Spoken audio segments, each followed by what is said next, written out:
Hey Christian rock community, I'm just making a continuance of a video that I did a while back that was my top 10 Christian rock bands. And so this is going to be numbers 11 through 20. I know there was a lot of you that were upset because certain bands didn't make the top 10, and there was bands I would have loved to have gotten in the top 10, but there's only room for 10. So now we're going to start off with number 20. And I'm going with Ritual Servant. And this is their first full-length album, Metallum Evangeli. And these guys are out of South Carolina. They have a nice crunch, thrash, Metallica sound with a Rob Zombie type vocals. These guys are great. Definitely check them out. They got a new album coming out. No, they just got a new guitar player as well. So yeah, this is number 20, Ritual Servant. Check them out. Now, moving on, going to number 19. And like I said, it's hard to get them in order because there's so many. Number 19, I'm going to go with Sacred Warrior. And this album is Master's Command. These guys have a lot of, especially on the vocals, have kind of a Queensryche sound because of the vocals. Lead singer sounds a lot like Jeff Tate. But if anything, musically, they were actually heavier than Queensryche. But if you like that earlier Queensryche sound from the first two albums, definitely recommend checking out Sacred Warrior. Now, moving on to number 18, going with Resurrection Band. And see, I'm not just sticking with Christian metal or Christian rock or Christian thrash. This is just all together Christian rock, whether it falls under the metal or thrash category. So these guys are, this is their first full-length record. They had a demo before this, but this album definitely gives classic Led Zeppelin vibes. So if you're looking for something, has that good old-fashioned Les Paul plugged straight into a Marshall amp sound and awesome bluesy vocals, check out Resurrection Band. And what's cool is the lead singer, Glenn Kaiser, his wife, Wendy, was in the band too. So sometimes you get some female vocals on there. Sometimes she takes the lead, sometimes she's just backup vocals. But she gives kind of a Jefferson Airplane, Jefferson Starship kind of sound because her vocals sound a lot like Grace Slick. And moving on, we're going with number 17 now. And number 17, I'm going with Skillet. And this is the Awake album. This is a classic album. I'm not necessarily saying this is my favorite album by these particular bands, but this is just me showing you the band. You get to see the logo and maybe what one of their albums look like. I know most of you watching these videos might already know all these bands and all these albums, but for maybe people that are new to Christian rock, maybe this will just kind of help give a point of reference to who these bands are and what their album covers look like. But this is a great album. This is probably their most famous record with a lot of their hits on it. Check these guys out. They jam, and they're the same. They also have male and female vocalist on here. And now we're going, let me see, it was 20, 19, 18, 17. We're going with number 16 now. It's kind of hard to keep these in order. Number 16, I know in my last video, Stryper was number 1, but I'm going to go ahead and make another category here for Michael Sweet on his solo stuff because he doesn't have any of the members of Stryper on his solo stuff. And this is his first full-length solo record. Originally, it was just self-titled Michael Sweet, but on here, when they re-released it on vinyl, they called it 1994 because that's the year it was released.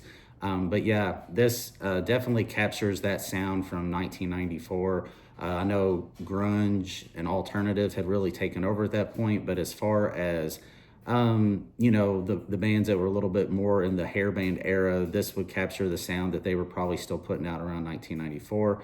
He actually did the demo that had some of the album or the songs from this album on it in 1992. So it probably has technically more of a 1992 sound to it. But yeah, you can't beat Michael Sweet's vocals, guitar playing. The band that he used was great. Awesome songs on here, but all of Michael Sweet solo stuff has always been great. And even over recent years, over the last 10 years, stuff has even gotten heavier. But yeah, definitely check that out. So now we're moving on to, I believe it's number 15. Number 15, going with a band called The Brave.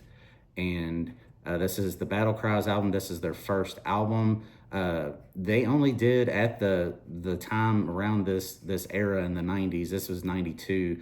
They did one more album after this, and then they were kind of done for a couple decades. But they've come back over the last, I don't know, 5 years, and they've put out a few albums, and they definitely still have a great sound. But when you put on this album, it just, I don't know, there's just something magical about it. But yeah, check out the Brave. Great vocals, great guitar playing, just top notch. I wish that era had lasted longer. Now moving on to, I believe we're on 14, going with White Cross. And this is the first album, and I mean, come on, the vocals, you know, sound like Stephen Pearcy from Rat. Guitar is Rex Carroll. Oh my goodness, if you've never heard of Rex Carroll, look him up, look at his guitar solos. Dude stands on his own, you know, doesn't really even need a band. You could just go and hear him shred for an hour and go home and be happy. But yeah, they were a top-notch band. White Cross, check them out. Moving on to, I believe we're on 13, going with a band called Barnabas. And this is a female vocalist band, so they're, you know, kind of got a Pat Benatar / Scandal kind of sound going on. But, you know, even the musicianship is really good, definitely captures that early 80s rock sound. This album, I believe, is their best album. This one's from 1983, but they came out in 1979 with a, you know, a 2-song single. And then I guess they got signed, and then in 1980 put out their first record. Band was pretty much done by 85, 86, and they came out with their last album, Little Foxes, which basically was just something they had to do, fulfill a contract with their record label. But yeah, this was the height of their career, Barnabas. So if you like female vocals on a good heavy rock band, check them out. Moving on to number 12, Mastodon. And this is another one of them bands to where in that time it seemed like they were so short-lived with the amount of music they put out in this era. They've done more stuff over the years, but it was like, you know, a decade or two later. But this was technically their second album, and basically this is just the genius work of the Elefante brothers, John and Dino Elefante. So, you know, you get John Elefante on vocals, and, you know, I think he does some keyboard work, and then you got Dino, you know, playing guitar on some parts, and, you know, they're the way they produce records. I mean, they produce so many Petra records from like Back to the Street on up through things through the 90s. But yeah, they were just like masters at putting out great quality Christian rock albums. They were the ones behind the California Metal compilation record. It had bands like Deliverance and Guardian and whatnot on them. Barren Cross was on it, and then I believe there was even a Mastodon song on that. So if you like killer vocals where somebody can sing like just high range, you know, hitting high notes the whole time while the guitars are screaming with killer solos, definitely check out Mastodon. And don't be mistaken with the more modern, secular, more evil band Mastodon. They spell theirs with an E, Mastodon, where this is yeah, this one's Mastodon with an E, where the other one has an O, Mastodon. Yeah, so they spell them different, so don't get them mixed up because their lyrics are going to be completely different. And then going with the last one to sum this up is number 11, and I'm going with Bride. And, you know, this is an iconic record. This was their second full-length record on Pure Metal Records. This is Live to Die. This has the famous track Heroes on it.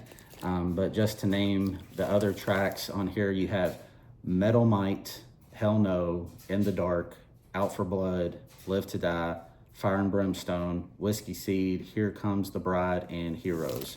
But yeah, this right here is definitely the epitome of 80s Christian rock / Christian metal. My goodness, Dale Thompson on vocals. He could hit these just abnormally long, high-pitched screams and just whatever you want to call them, but just hitting these high notes. Nobody could do it like him. Michael Sweet, he could do it, but they're like a different tone. And I believe that Dale even sang for Stryper for a few weeks after Michael Sweet left in the early 90s. Troy Thompson on guitars, just shredding it. But everybody that was in the band at this time, I mean, they were just all in their prime, top notch. But yeah, if you were really into, any kind of 80s hard rock, even, the glam stuff, check this out. These guys are excellent, and these guys are from my home state of Kentucky. So that sums up my as a whole top 20 Christian rock bands of all time, this being 11 through 20 or 20 through 11, however you want to look at it. So obviously there's other bands that I didn't get to add in here. There's lots that I would have liked to use, but hey, if I keep going, then there's going to end up being a 21 through 30 video. But yeah, I'm just summing this up, and I hope you guys enjoyed. Thanks for watching. God bless.